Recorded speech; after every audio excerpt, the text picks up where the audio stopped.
Well, I was born in Houston, Texas, and when I was still pretty young, we moved out to Tennessee, probably about an hour from Nashville. Probably nowhere anybody would know where it's at. I mean, it's not even a town, honestly.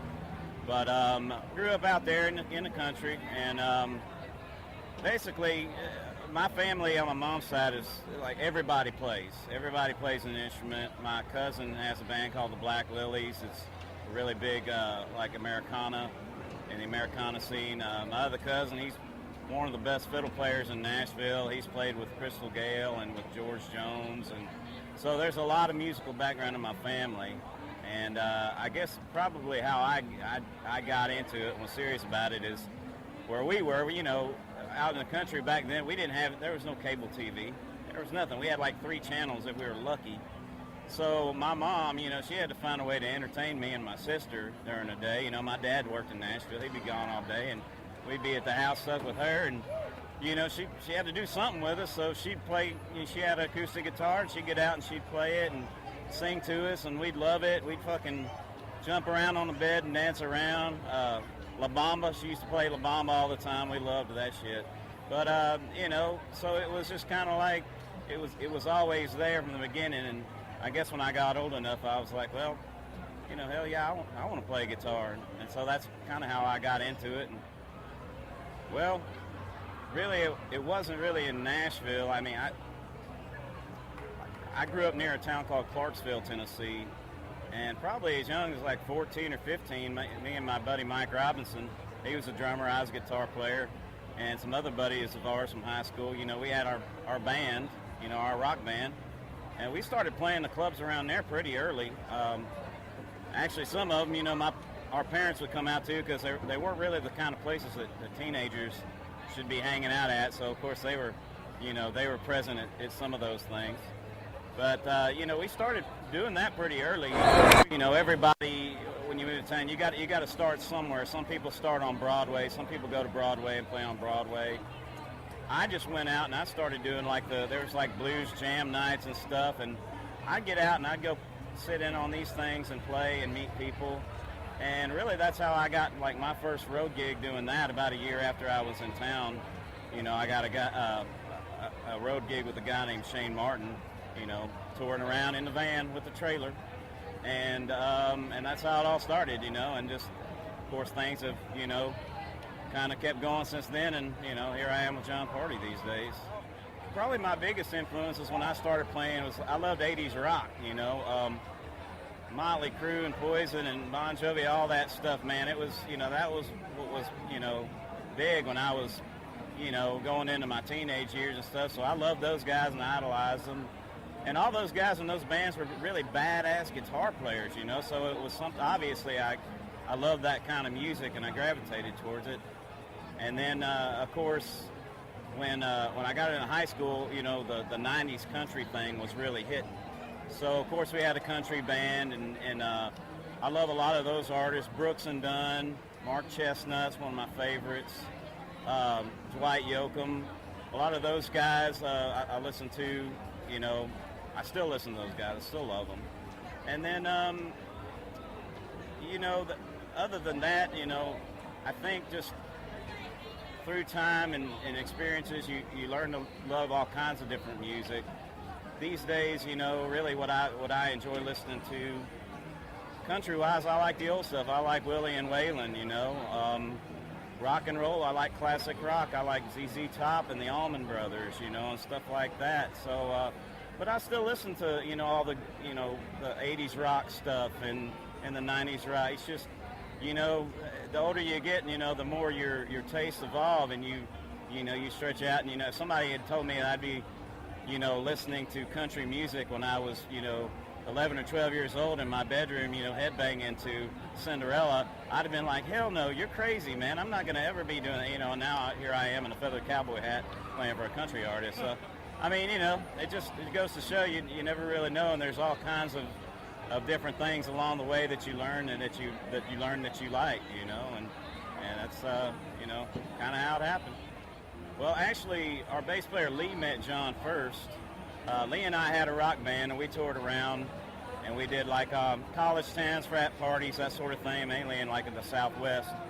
But when we didn't have gigs, we would go and play for other guys that needed a band. You know, we kind of, go be their band for, a couple weekends or whatever, and, go make a little money and learn their tunes and stuff. And we did that for a lot of people. But Lee actually met John. He's like, man, you need to listen to this stuff. And, it's like, we should do some gigs with this guy. And so I was like, yeah, whatever. Give me his CD, But, I listened to it, and I was like, man, this guy's got a really cool voice, good, real twang country voice. And he's got good songs. I was like, yeah, man, let's go do some shows with this guy. So we started doing showcases with John, and, hell, the rest is history. He got a record deal, and we started touring. Same thing, we were in the van and trailer at first, making $50 a man a show. But, like I said, you got to start somewhere, and here we are today playing Heinz Field, so pretty kick-ass. It really means everything to me because, it's like being a songwriter as well. I write a lot of music, but, some songs I write, and I'm like, maybe I have like a particular artist in mind or a particular genre in mind or something like that. So, and I still love those songs too, but some songs that I record or that I write are just like, this is totally me, I could do this, and I really connect with this song. So those songs are probably the ones that I've written, in the past couple of years or whatever, that I'm just like, that I really connect with as an artist, and that I can see myself singing live, to a crowd or, at a show or something like that. So, that's really, that's really what it means to me, because I, as an artist, you want to feel that way about your music, but you want other people to connect with you too in the crowd and the audience.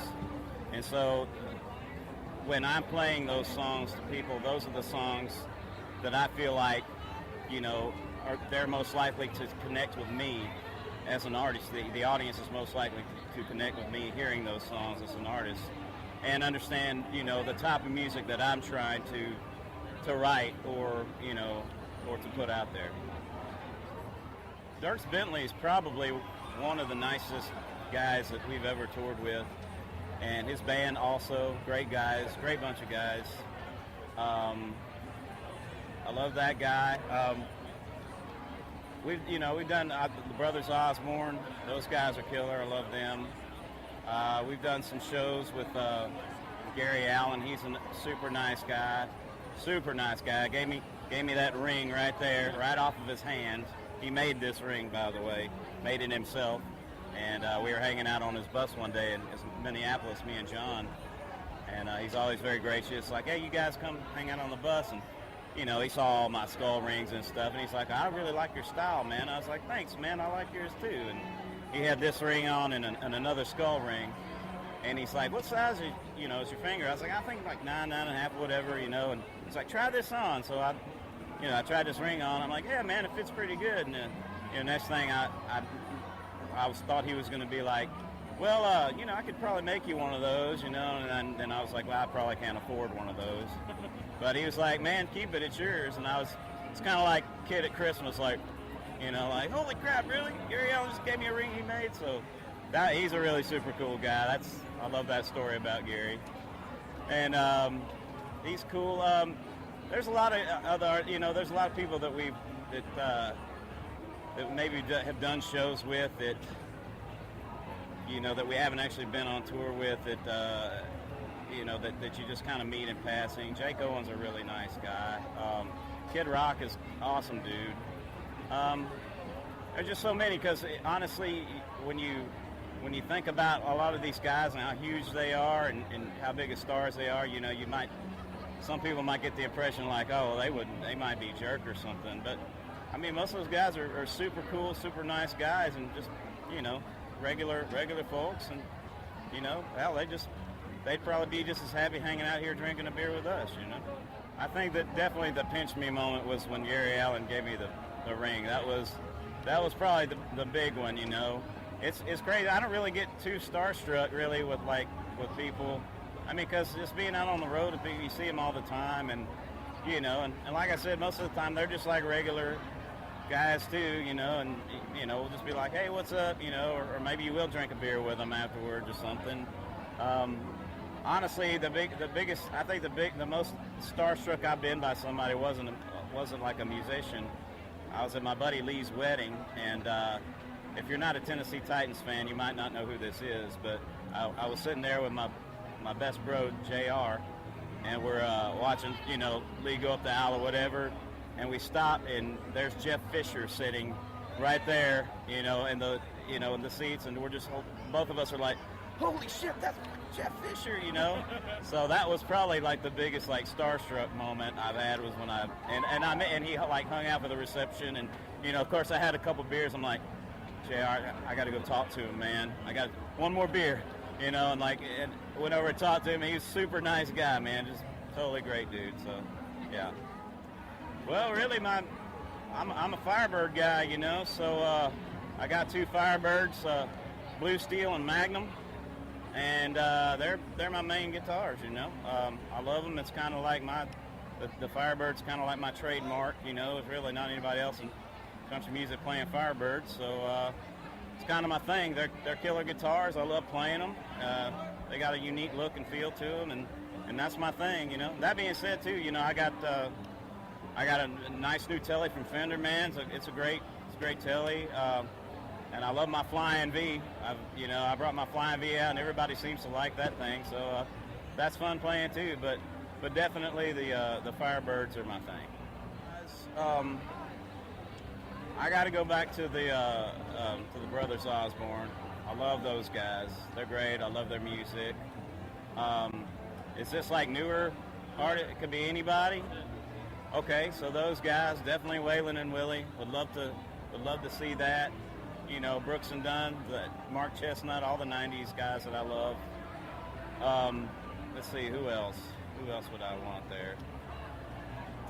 Man, this is a tough question, man. Because it's like, you think about it, and it's like there are so many people that you really like, but it's just like I don't want to leave anybody out. I don't want to forget anybody because there's so many artists that you love to listen to, But, well, we'll move on. We'll move on to, let's do rock. Okay,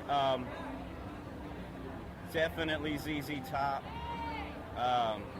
Johnny Winter, if anybody out there who knows who Johnny Winter is. Allman Brothers Band, Steely Dan, Motley Crue, of course. Let's see, who else? Kid Rock, love Kid Rock. Let's see, we can't forget about the ladies. 2 ladies I really love these days are Ashley McBride. I think she's a great singer. And Lucy Silvis. If you've never heard of Lucy Silvis, you got to check her out. She's incredible. And Skinner. There's just so many, man. I think that'd be a good place to start, And then after I, listened to a couple bands and had a few beers, I think of somebody else, Maybe they'd show up. Maybe their tour bus would roll up and make everything, even better. So. But I think that's a good starting point right there for sure. You guys get out there on the Instagrams, look up at Tamale Palmero. That's me, Tamale Palmero, and I'm also on Facebook and Twitter. I guess just my name, Terry Lee Palmer. I'm not real good at the social media stuff, so I guess that's about all I can say on that. But make sure you go to iTunes, get my new EP, American Buzz.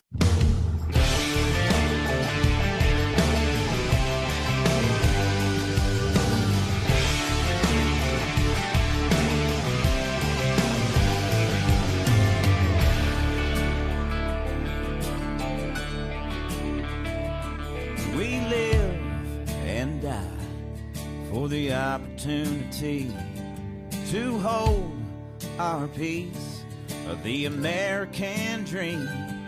We work damn hard till the weekend comes around. That's when we play, and this is our stomping ground. Yeah, from the farmer to the businessman, hippie to the veteran,